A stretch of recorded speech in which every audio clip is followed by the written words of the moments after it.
বন্দী পুরুষোত্তম, প্রেমময়ী শ্রী শ্রী ঠাকুর অনুকূলচন্দ্র। এই চ্যানেলের মাধ্যমে প্রেমময়ী শ্রী শ্রী ঠাকুর অনুকূলচন্দ্রের অমূল্য গ্রন্থসমূহকে অডিও আকারে উপস্থাপন করা হচ্ছে। আমাদের আন্তরিক প্রয়াস যেন সকল ভক্তপ্রাণ দাদা ও মায়েরা ঠাকুরের বাণী, অমৃত কথা ও ইষ্ট প্রসঙ্গ থেকে আকণ্ঠ অমৃত রস পান করতে পারেন। যেমন তাকে দেখি, বইয়ের পৃষ্ঠা ৩৮৭ থেকে ৩৯৮, পাঠ ৪১। অধ্যায় ৫৯। কুষ্টিয়ায় যখন আড্ডা, তখন খোকসা স্টেশনে নেমে ঠাকুর কখনো যাচ্ছেন সতীশ জোয়ারদারের বাড়ি বড়ইচারা, কখনো ললিত বসুর বাড়ি আমলাবাড়ি, কখনো যতীন রায়ের বাড়ি জানিপুর। খোকসা স্টেশনের লাগোয়া গ্রাম এসব। যেখানে যান সেখানেই কীর্তন, সেখানেই উদ্দণ্ড নর্তন। ললিত বসু হল সতীশ জোয়ারদারের সম্বন্ধী। একবার ললিতবাবুর বাড়িতে কীর্তন হচ্ছে। ঠাকুর নিজে আছেন কীর্তনে, আছেন মানে নামমত্ত হয়ে আছেন, নৃত্যপর হয়ে দিব্যকান্তিময় হয়ে আছেন। তখন বর্ষার সময়, কীর্তনের প্রবল নৃত্যে ভেজা উঠোনে পাঁক জমে উঠেছে। মাথার উপরে ফিসফিস করে বৃষ্টি পড়ছে তখনও। ঠাকুরকে ঘিরে ঘিরে তারই মধ্যে নৃত্য করছে ভক্তরা। পায়ের নিচে পাঁক, মাথার উপরে বৃষ্টি, তবু ভ্রুক্ষেপ নেই। সঙ্গে ঠাকুর থাকলে কোনো দিকেই মন যেতে পারে না আর।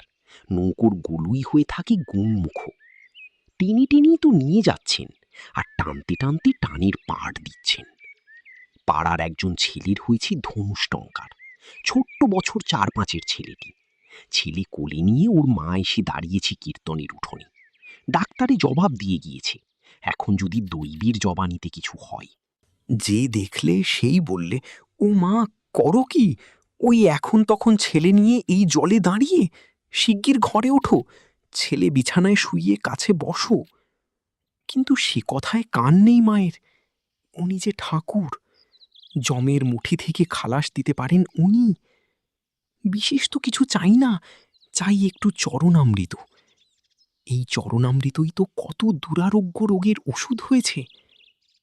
লোকে যতই মানা করে, মাটি ততই ঠাকুরের কাছে ঘেঁষে আসে। মাটি কাছে সরে আসতেই এক লাফে দূরে সরে গেলেন ঠাকুর। অমনি পায়ের দাগের থেকে খানিকটা জল কাদা তুলি নিয়ে ছেলের কপালে ঘষে দিলে মা। তখন সে কি আহ্লাদ মায়ের! মুমূর্ষু ছেলের জীবন পাখি নীড়ে থাকবার প্রতিশ্রুতি দিল বোধ হয় মাকে। ওতে আবার কি হয় রে! একদিন এক বাড়িতে ঠাকুরের চরণামৃত বিতরণ করা হচ্ছিল প্রার্থীদের। দেখতে পেয়েই ঠাকুর জিজ্ঞেস করলেন, ও কি? চরণামৃত। জিজ্ঞেস করলেন, ও দিয়ে আবার কি হয়? কেন, ওর কত গুণ, কত লোকের কত উপকার হয় এই চরণামৃতে। যা না, যা করবার নয়, কত প্রত্যক্ষ হাতে হাতে ফল পাওয়া গিয়েছে ওই চরণামৃতের। ভক্তরা স্মিত বিস্মিত দৃষ্টিতে তাকায় ঠাকুরের মুখের দিকে। তবে আমাকেও একটু দে তো। হাত বাড়িয়ে চেয়ে নিলেন নিজের চরণামৃত নিজেই। হাসতে হাসতে স্পর্শ করালেন মাথায়। কিন্তু খেয়াল থাকে যেন চরণামৃত মানেই চলনামৃত। তার চলনের অনুকৃতি থেকে যে অমৃত আহরণ করছ, তারই নাম চলনামৃত, অর্থাৎ চরণামৃত। ভক্তের বিশ্বাসে সবই হয়, কিন্তু খেয়ালে রাখা চাই ওই ইষ্টানুসরণ, ওই ঈশ্বর বিগ্রহের চরণানুস্মৃতি। ইষ্টানুবর্তন করতে করতে অনিষ্ট যা লুপ্ত হয়ে যায় আপনা থেকেই। আর হ্যাঁ, সঙ্গে থাকা চাই নাম। নামের ক্ষমতা কি বলে শেষ করা যায়? মৃত্যুবারণ সঞ্জীবনী মন্ত্র হলো ওই নাম। মরণকে রোধ করা যায় ওই নামে? প্রশ্ন হলো একদিন। যায় তো, দেখলেই হয় পরখ করে। আরম্ভ হয়ে গেল পরীক্ষা। সদর রাস্তার ধারে একখানা দোতলা বাড়ি ভাড়া নিয়ে আরম্ভ করা হলো নাম চিকিৎসালয়, নেম হসপিটাল। সে এক রীতিমতো হাসপাতাল। হাসপাতালের নিয়মিত চিকিৎসক হল বীরু রায়, সতীশ জোয়ারদার, রামকৃষ্ণ বিশ্বাস, গহর আলী। গোসাই থাকলে গোসাইও। এরা হলো ডাক্তার, ওষুধ হলো নাম, আর চিকিৎসা মানে রুগী ছুঁয়ে নির্ভঙ্গ নাম। সুপ্ত জীবনধারা জেগে ওঠে ওই নামের ডাকাডাকিতে। প্রাণ নেচে ওঠে তার নাচের তালে তালে। চিকিৎসা দেখে সবাই তো অবাক, এসব ভৌতিক জাদু নাকি? ঠাকুর বুঝিয়ে দেন, জাদু হবে কেন? নাম মানে তো আদিনাদ, যার থেকে সৃষ্টির উৎসার। নামই যদি মূল, তবে ওই নামই হল প্রাণের প্রাণ, জীবনী শক্তির আদি প্রকাশ, সমস্ত সত্তার কেবল কারণ, অস্তিত্বের সার আর জীবনের ধৃতি। যে নাম সেই জীবন, সর্বরোগহর ঔষধ। তবে হ্যাঁ, বিধি মাফিক হওয়া চাই। যাতে নাম সার্থক হয়েছে সেই নামই পুরুষের অনুসরণ থাকা চাই নাম জপের সঙ্গে সঙ্গে, নামকে জাগরুক করে রাখা চাই দেহ মনে। এ তো আজগুবি কথা নয়, পরীক্ষিত সত্য। একটা গোবরে পোকা মরে গিয়েছে, তার আধখানা কি সে খেয়েই ফেলেছে, শুধু মাথার দিকটা পড়ে আছে। কি মনে হলো, এক দৃষ্টে সেই অঙ্গহীন মরা গোবরে পোকাটার দিকে তাকিয়ে নাম করতে লেগে গেলেন ঠাকুর। 1 ঘণ্টাও যায়নি, এর মধ্যে নড়ে উঠল পোকাটা। মৃতদেহে প্রাণ ফিরে এসেছে তার। এসব ছোটবেলাকার কথা। আর একদিন দেখলেন একটা মরা আরশোলা, দেহটা ঠিকই আছে, দেখেই ব্যথা জেগে উঠল প্রাণে। 15 মিনিট ধরে তাকিয়ে রইলেন তার দিকে, আর ভাবতে লাগলেন, আহা, এর জন্যে কিছু করা যায় না। ভাবতে ভাবতেই নাম করতে লাগলেন মনে মনে, সে অবিচ্ছিন্ন অন্তর্ভেদী নাম। নামে নামে স্নায়ুগুলো চমচমে হয়ে উঠল, কষে বাঁধা তারের মতো টং টং করতে লাগল। তখন সেই সূচিসূক্ষ্ম স্নায়ুবোধ নিয়ে আবার তাকিয়ে রইলেন পোকাটার দিকে। 1/2 ঘণ্টার মধ্যে পোকাটা বেঁচে উঠল, নিজের শক্তিতে হেঁটে চলে গেল। জীবনী শক্তির একটা আলোক স্রোত আছে, ঠাকুর বললেন, সেটা আমি চোখে দেখেছি। আমাদের শরীরে সেই আলোক স্রোতের প্রস্থান প্রবেশ চলেছে নিত্যই। হাত পা চোখ কান দিয়ে জ্যোতির রশ্মিগুলো বেরিয়ে যাচ্ছে, আর মাথা সেটা আহরণ করে নিচ্ছে সর্বদাই। মৃত্যু হলে সেই আলোর প্রবাহ বন্ধ হয়ে যায়। কিন্তু যারা খুব বেশি নাম করে, নামের উৎসের সঙ্গে যাদের মন সংযত হয়েছে, তাদের মাথার মধ্যে ওই আলোর পুঁজি থাকে। তারা ইচ্ছে করলে নামের জোরে কারোর মধ্যে ওই শক্তি ঢুকিয়েও দিতে পারে, আর প্রবাহ ফিরে এলেই প্রাণ জেগে উঠতে পারে। ঠাকুর বললেন, এই হলো বিজ্ঞানীর বাস্তব বস্তু, এ আমি দেখি। আর যার বাঁধন শিথিল হয়ে আসছে, তার বাঁধন জোরাল করে দেওয়া যায় নামের জোরে। শক্তিহীনকে শক্তিমান করে তোলা যায়, নার্ভাস ডেবিলিটিকে জয় করা যায় নাম করে করে। প্রবল চাঞ্চল্য পড়ে গেল কুষ্টিয়ায়। শুধু কুষ্টিয়ায় কেন, যেখানে যেখানে খবর গেল সেখানে সেখানেই সবারই মুখে আলোচনা। সৎসঙ্গীরা নাম জপ করে রোগ সারাচ্ছে গো। সে আবার যে সে রোগ নয়, যার বাঁচার আশা নেই তাকেও বাঁচাচ্ছে। বাঁচাচ্ছেন ঠাকুর, যিনি নামরূপে বিরাজ করছেন সর্বভূত চরাচরে, জীবন বিধান করছেন তিনি শক্তি আর ভক্ত তাদের ভিতর দিয়ে এসে ঢুকছে বিদ্যুৎ প্রবাহ, দিক দিগন্ত হচ্ছে আলোয় আলোময়, জীবন জীবনময়। রোগী আসতে লাগলো নানা দিক থেকে, আবার আবাহ আসতে লাগলো দূর দূর থেকে। যে রোগী নড়ানো চলে না, হাসপাতালের লোকই সেখানে যায় নাম করতে। কুষ্টিয়া থেকে কলকাতা পর্যন্ত যেতে হয়েছে এমনি চিকিৎসা করতে। সতীশ জোয়ারদারের ভাই রাধারমন জোয়ারদার তখন বড়ইচড়ার বাড়িতে থেকে ডাক্তারি করে, ঘরে পড়া ডাক্তার। ঠাকুরের প্রেরণাতেই শেখা, ঠাকুর স্মরণ করেই রুগী হাতে নেয়। গ্রামাঞ্চলের লোকের তাতেই উপকার হয়েছে ঢের। একদিন একটা রুগী হাতে এলো। রুগী যখন হাতে এলো, জীবন তখন তার যায় যায়, ডবল নিউমোনিয়ার শেষ অবস্থা। রাধারমন রুগীর ভাইকে ডেকে বললে, খোকা, এই রোগী তো দেখছি ওষুধের বাইরে, পারো তো কুষ্টিয়ায় গিয়ে নাম চিকিৎসার ব্যবস্থা করো। এই নাও, আমি চিঠি লিখে দিচ্ছি। খোকার হাতে চিঠি দিয়ে দাদার কাছে পাঠিয়ে দিলে কুষ্টিয়ায়। ঠাকুর ত্রৈলোক্য সেনের বাড়িতে বসে সতীশ জোয়ারদার রামকৃষ্ণকে সঙ্গে নিয়ে রাধারমণের রুগীর কথা জানালে ঠাকুরকে। ঠাকুর শুনে বললেন, রামকৃষ্ণ তাহলে যাক। সন্ধ্যার ট্রেনেই রওনা হয়ে গেল রামকৃষ্ণ। 24 ঘণ্টার মধ্যে রুগী আরোগ্য করে একেবারে তাকে সঙ্গে করে কুষ্টিয়া ফিরে এলো তার পরদিন। রীতিমতো তাজ্জব ব্যাপার। সবাই মানা করেছিল জানকী হালদারকে, আরে একটু ভালো লাগছে বলে অত বাড়াবাড়ি করো না, এ অবস্থায় কখনো গাড়িতে ওঠে? জানকী যে 16 আনা সুস্থ বোধ করছে, এ কেউ বিশ্বাসই করতে পারল না। কিন্তু হৃদয়ে যার ভগবানের করুণা ঝরে পড়েছে, সে কি আর আবদ্ধ হয়ে থাকে লোক অবিশ্বাসের বাধায়? জানকী বললে, যার নামের গুণেই এত, চোখ থাকতে তাকে দেখব না? যে প্রাণ দিয়েছে, একবার প্রণাম করব না তাকে? রামকৃষ্ণের সাথী হল সে নিজের ইচ্ছায়। যে রামকৃষ্ণ বোতল বগলি নিয়ে রাস্তায় এসে দাঁড়িয়েছিল কীর্তনের দলকে মেরে খিদিয়ে দেবে বলে, সেই রামকৃষ্ণের করস্পর্শে প্রাণ সঞ্চার হচ্ছে এখন মুমূর্ষুর দেহে।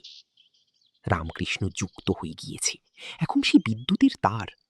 এখন আর তার তার ভাব নেই, শুধু তার তার। জানকীর কি খেয়াল হলো, জাত ব্যবসা মাছ মারা ছেড়ে দিলে সেই থেকে। বললে, না, আর মাছ মারব না। যিনি সব সময় জীবকে বাঁচাতে চান, এতে হয়তো তার কষ্ট হবে। প্রাণদ পুরুষের স্মৃতি নিয়ে হনন চিন্তা করা অসম্ভব। জানকী বুঝে গেল, তাঁর শক্তিই লীলা করছে এই জগৎ জুড়ে। তাঁর বরই রূপ নিয়ে আছে যত বরণীয়ের মধ্যে। তার অভয়কর কাজ করছে আমাদের করণীয়ের মধ্যে। আর করণীয় কি? করণীয় ইষ্টকর্ম, প্রভু সেবা, তার মনের মতো হওয়া। ওই গুরুমুখ হওয়াই আসল। ভক্ত কি বলে?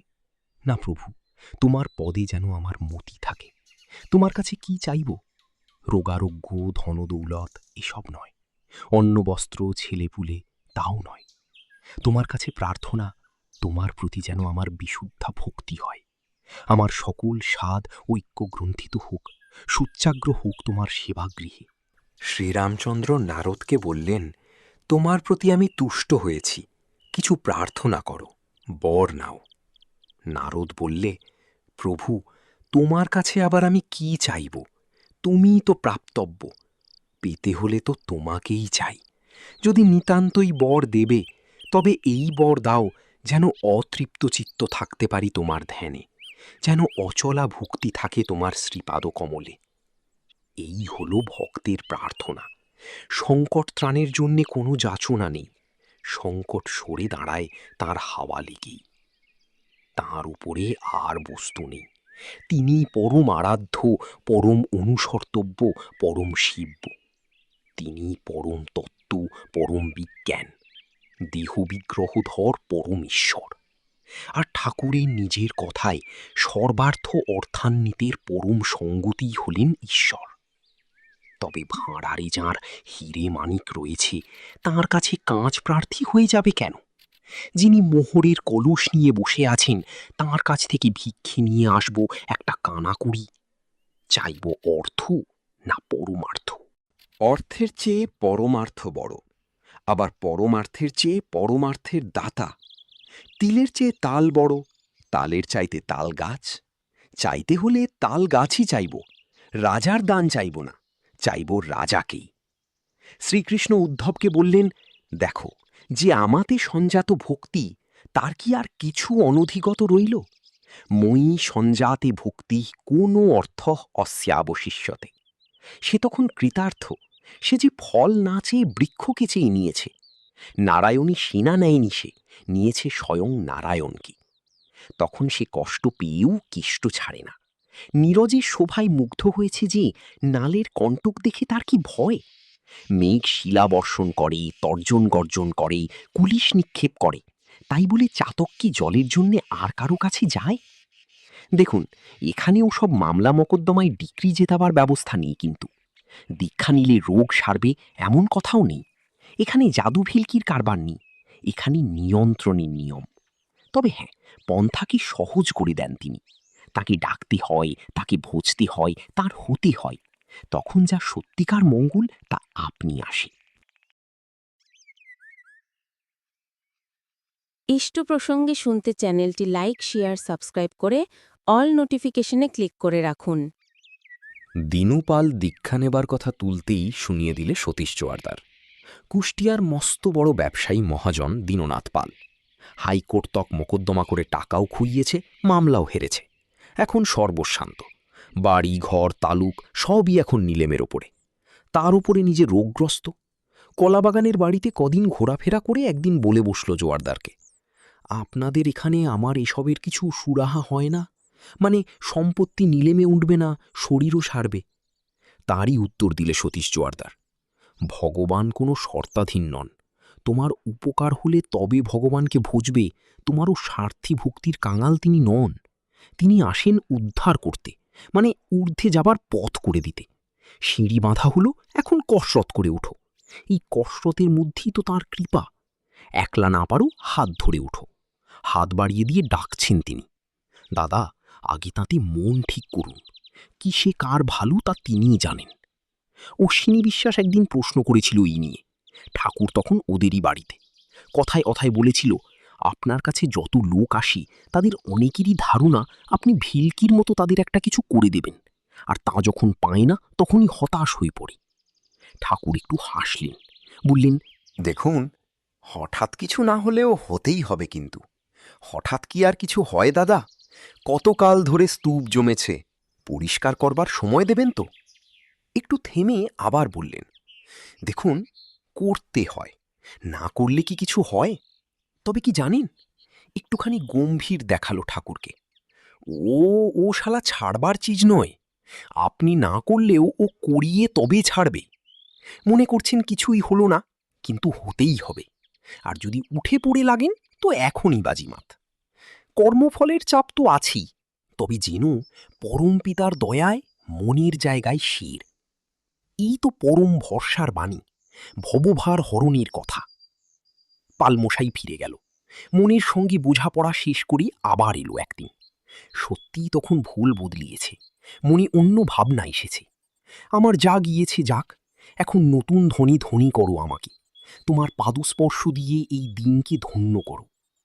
মন ঘুরে গিয়েছে দীননাথের, নাথের আশায় দিন হয়ে আছি। তুমি এসো, তুমি এলেই তো আমার ভাঙা ঘরে সোনার সিঁজুতি জ্বলবে। ঠাকুর তখন কুষ্টিয়াতে ছিলেন না। ঠাকুর দেখবার জন্যে ব্যাকুল হয়ে উঠল পালমশাই। মনস্থির হয়ে গেলে কি আর দেরি সয়? দিনু পালকে ব্যবসারই পাঁতি দিলেন ঠাকুর। তুই আবার ব্যবসা কর, শালা জাত ব্যবসায়ী তুই, ব্যবসা ছাড়বি কেন? আর ব্যবসা করবি ব্যবসার নিয়ম অনুসারে।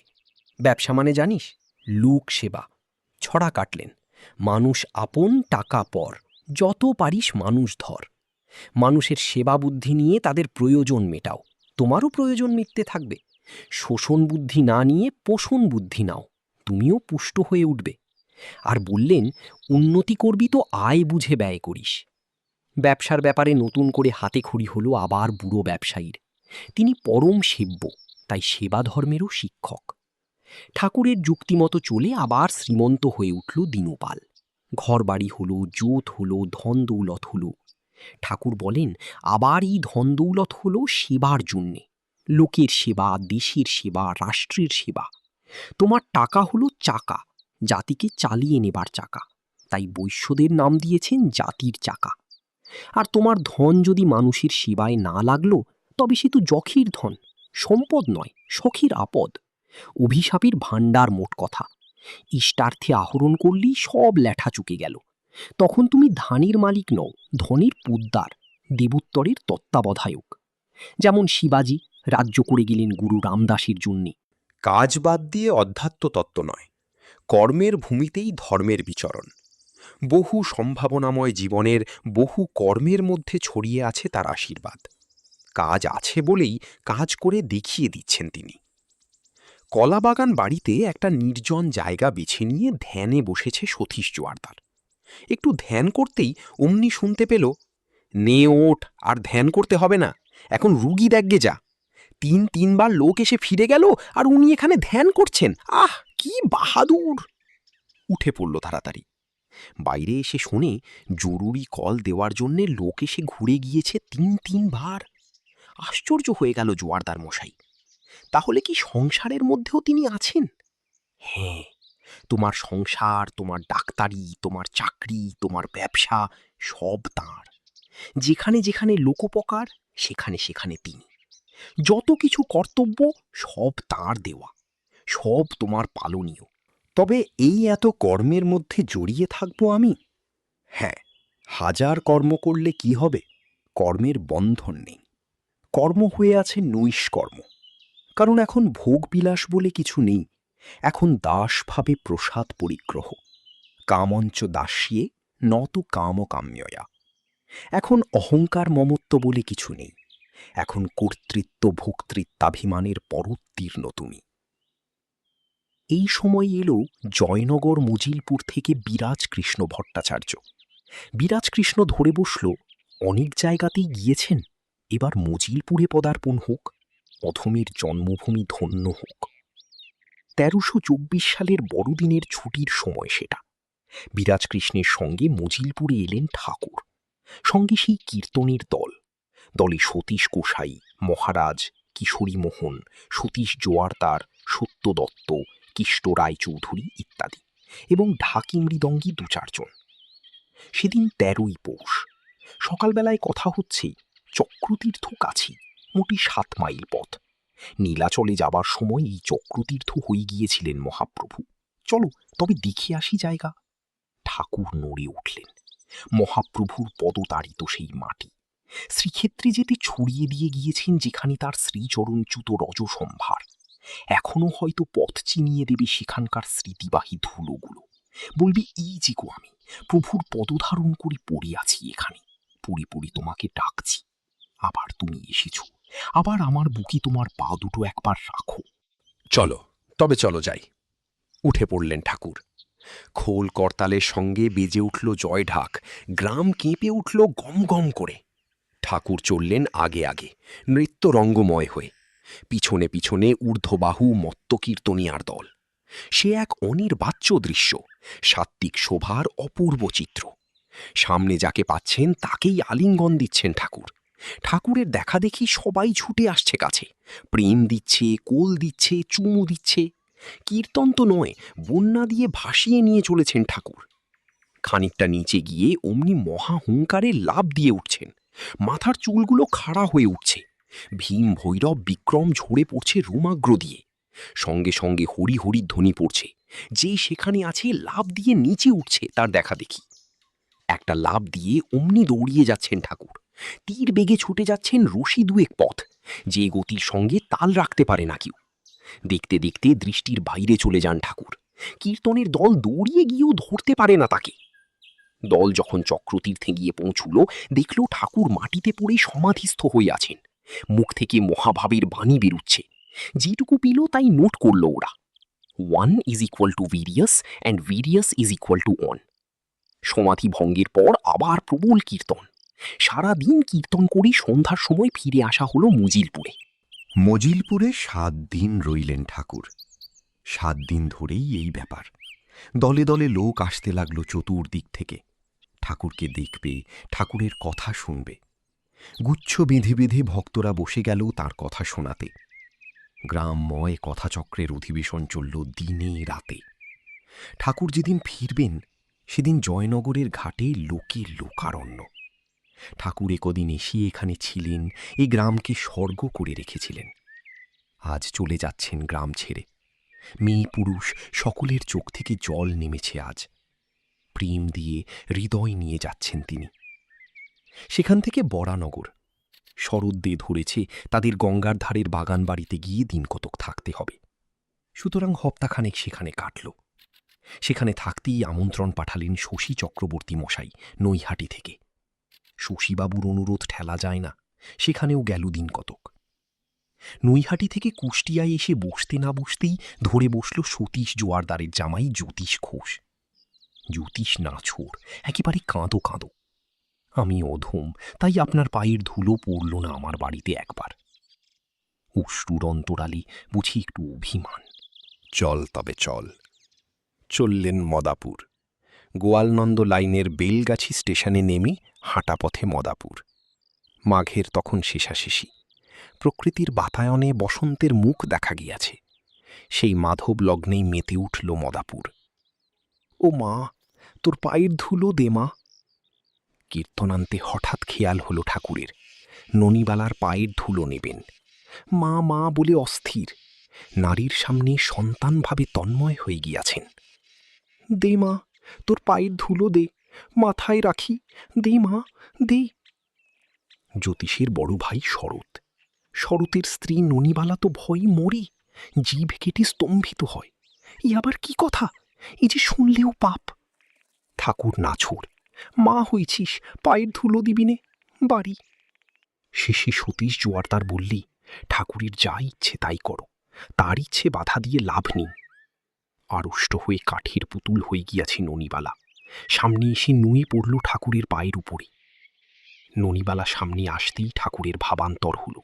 তার মাথার উপরে একখানা পা তুলে দিয়ে মাতৃভাবনায় মুখর হয়ে উঠলেন। হরি, হরি, তোরা আয় ভাই, দেখে যা মায়ের দয়া। তোরা আয়, দেখে যা। একবারটি মাকে দেখে যেখানে ইচ্ছে চলে যা, আর ভয় নেই। মায়ের হাতে অসি নেই, গলে নরমুণ্ডমালা নেই, অট্টহাসি নেই। মা আমার দয়াময়ী, মা আমার পুতুল মা নয়, চৈতন্যময়ী মা। বলতে বলতে বাহ্য জ্ঞান হ্রাস হল। স্মৃতিশান্তির চন্দ্রালোকময় হল চেহারা। মুখ থেকে কেবল ভাবোক্তি হতে লাগল, আমার মা, আমার মা, আমি মা, আমি মা। ননিবালাও চৈতন্য হারিয়ে লুটিয়ে পড়ল মাটিতে। ঠাকুরও মা মা বলতে বলতে মহাসমাধিতে মগ্ন হলেন। সমাধি অবস্থাতেও সেই এক সর্বস্বতার দৃপ্ত নির্ঘোষ। একটিও তারা নেই, নির্মল আকাশ, আছি শুধু আমি। আত্মানুভূতিতে নিজের পরিচয় দেওয়া, তিনিই সর্বকারণ কারণ, অনন্ত বা প্রাদি বস্তু, বিশ্ব শিশ্রিক্ষু বিষ্ণু পুরুষ। বেহাগ রাগে গান ধরে দিলেন সমাধিতেই। একে একে নিভে গেল সূর্য চন্দ্র যত তারা। বাঁচে মাত্র আমি, আমি অনন্ত অসীম ধারা। একে একে নিভে গেল সূর্য চন্দ্র যত তারা। হাসে দিগবধূ হাবার পড়িয়া জ্যোতির হার। ওই হাসে আবার, হাসে আবার, হাসে হাসে হাসে আবার। ওই হাসে হাসে আবার, হাসে হাসে আবার। অনর্গল বাণী হতে লাগল সমাধিতে। বললেন সৃষ্টি প্রকরণের আদি কথা, প্রকৃতি পুরুষের তত্ত্বভেদ। আয় মা ছুটে, আবার ছুটে আয়। অসুর নাশিনী চামুণ্ডা, ভগবতী, দুর্গা, দশপ্রহরণ ধারিণী। আমি তোর বুকের ভিতর থেকে উঁকি মেরে দেখি আমার বিশ্ব, আমি আছি। তোর বিশ্ব তুই, তুই আমি মা, তোতে আমি, আমাতে তুই। দিলেন দুঃখ জর্জর মানুষের জন্যে অনন্ত ভরসা। জানালেন আপন অন্তরের বেদনা দরদটুকু। দেখ ভাই, আমি এসেছি ভিক্ষুক তোদের দ্বারে। আমাকে চিনিস নে, আমি তোদের অপরিচিত নই। বড় জ্বলে এসেছি, মারিস নে ভাই। একটু ভালো মুখের কথার আশায়, একটু দাদা ডাকের আশায় এসেছি। তোদের মধ্যে যত পাপ তাপ দস্যু আছে তাদের সহায়তা কর, কিন্তু আমার মাথায় পদাঘাত করিস নে। তোদের মধ্যে ভিক্ষুক বেশি এসেছি। আমি আত্মীয়, পরমাত্মীয়। আমি তোদেরই, আমি তোদেরই। ছুঁয়ে বড় আক্ষেপের বাণী বেরুল। হরি, একবার আমাকে একটু স্পর্শ কর, দি, না হয় লাথি মার, অস্ত্রাঘাত কর। তথাপি বুঝব তোদের কাছে প্রেমের আশায় প্রেম পেয়েছি। তোরা জানিস না বলেই না হয় লাথি খেয়েছি। আমার না হয় আসতে দেরি হয়েছে, তোরা কাঙাল হয়েছিস, পড়ে এসেছি। আমি আসবো বলে এতদিন আসিনি, সে আমারই দোষ। বাহ্যবোধহীন সবের সামিল হয়ে পড়ে আছেন, অথচ জীবের জন্যে কি করুণা! করুণার ভাণ্ডার দ্বার খুলে দিয়েছেন এবার করুণা নিধান। যত খুশি তুলে নাও। বজ্র পড়ে আমার বুকে পড়বে। তোদের সম্মুখে আমি, পশ্চাতে আমি, 10 দিকে আমি আছি। এমন করে আর পক্ষ বিস্তার করে আচ্ছাদিত করে রাখতে পারে কি? পারেন তিনি, যিনি পক্ষপাতহীন, পরম ক্ষম, পরম পালক, অর্থাৎ পারেন স্বয়ং ভগবান। নিচের ডেসক্রিপশনে ঠাকুরের প্রতিটি গ্রন্থের ছোট ছোট অডিও ভিডিও ধারাবাহিকভাবে সংযোজিত হয়েছে ও নিয়মিত প্রকাশিত হচ্ছে। ভিডিওগুলিতে ক্লিক করে ঠাকুরের অমৃত রস শ্রবণ করতে পারেন। তাই চ্যানেলটি সাবস্ক্রাইব করুন, বেল আইকনে ক্লিক করে অল নোটিফিকেশন অন করুন। শেয়ার করে অন্য সকলকেও ঠাকুরের অমৃতবাণী শ্রবণের সুযোগ দিন। জয় গুরু।